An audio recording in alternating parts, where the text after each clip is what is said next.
Greetings! We have bees in our yard.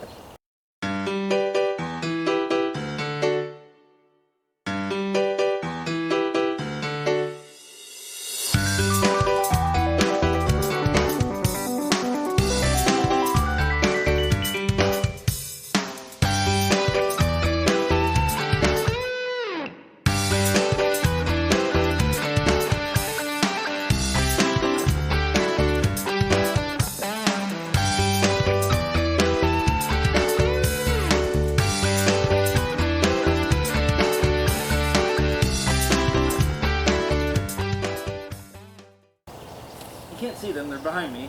They've taken up residence in this pile of logs. More like a pile of wood that I've collected here. They used to live in the wall over there, so I ordered myself a beehive, which came with a hat, a smoker, this is a bee brush, and some other various tools. The box I provided here, the toolbox. And I've watched several hours and hours and hours of videos on beekeeping. I have a beekeeping book here, which I've read about half of, but I think I have enough in here, enough knowledge now that I can successfully perform what's called a cutout on this beehive. Now I'll show you some video of them in a little bit here, but basically, from what I've gathered, you got your lid, your inner cover, and your frames. Now all my frames I had to assemble. They sent out a piece of foundation for each frame, but from what I've gathered, the best way to do a cutout is without foundation, because you need something to stick the old comb into. So I have to pop these out, which isn't such a big deal, they just come right out. Now I've just got an empty frame. And then I've got rubber bands. These are size 33 rubber bands for my deep, this is called a brood box now, since I'm putting bees in it. And these are size 33 rubber bands, which is what I'm told is the right size from what I could tell. And it seems to work.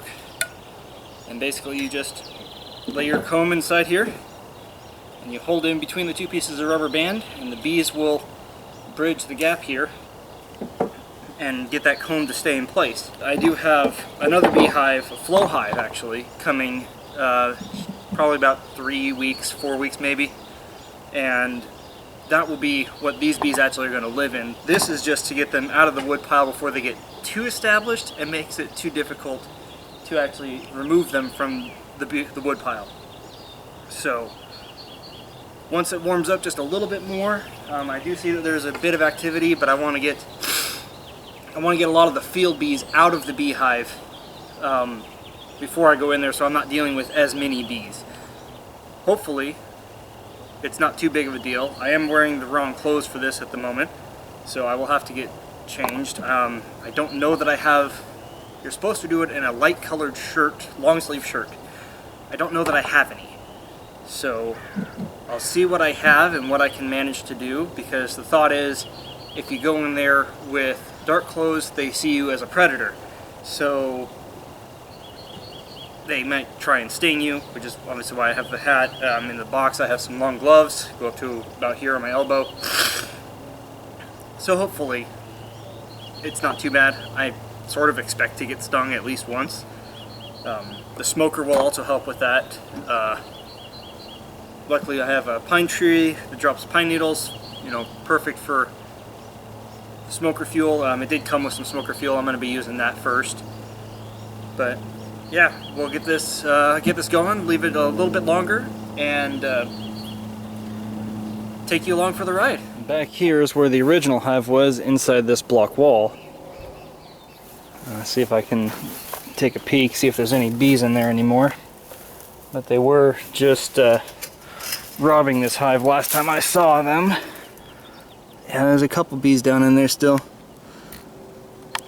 But there's the last little bit of... Oh, I didn't see you girls there.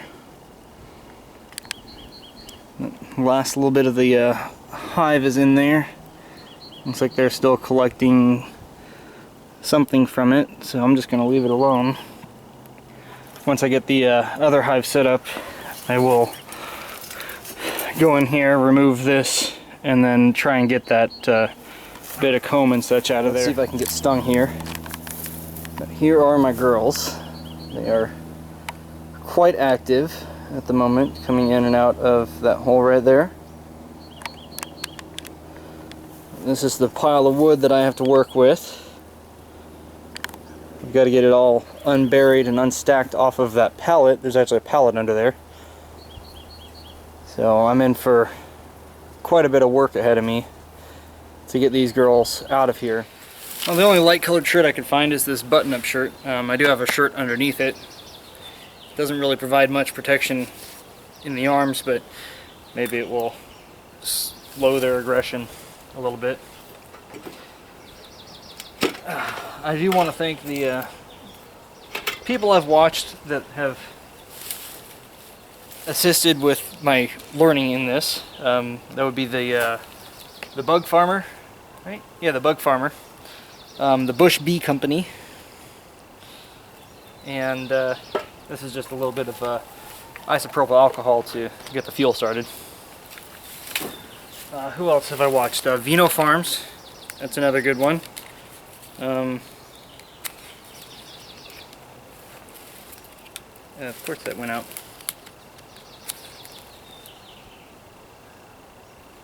And that went out too. Okay, let's try this again. Third time's the charm.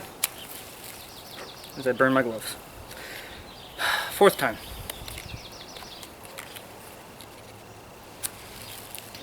There it goes.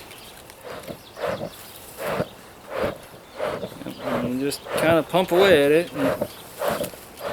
But you don't want flame, you want just a cool smoke. Basically, if you're pumping it and you can't hold your hand in front of the nozzle once you've got it closed, if you can't hold your hand in front of the nozzle, then it's too hot.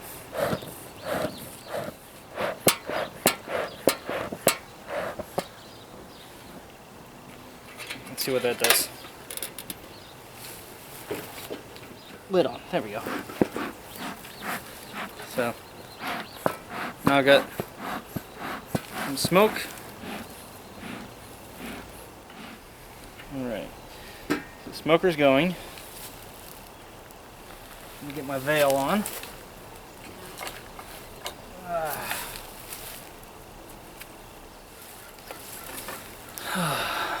Alright.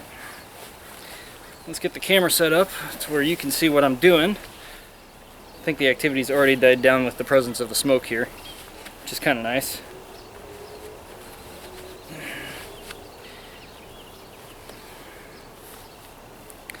Alright, let's get the camera set up. Alright.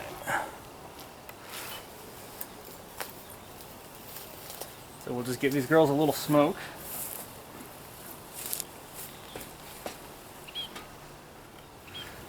Let's just, I'll just set this smoker over here.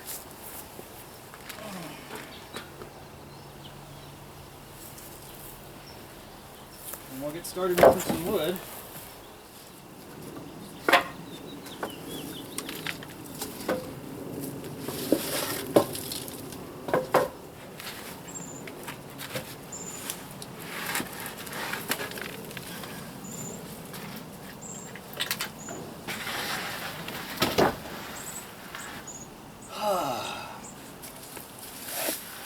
The smoke is supposed to make them go in and think that there's a fire nearby, so they're going to go in and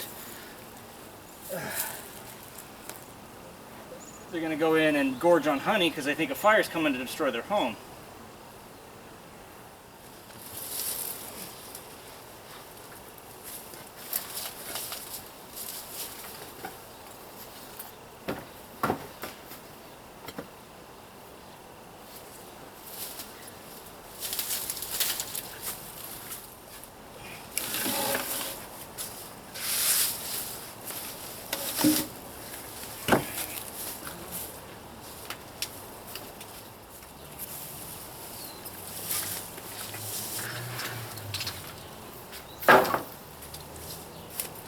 I mean, who knows? I mean, if the entire hive moved from there to here, it could be pretty strong already.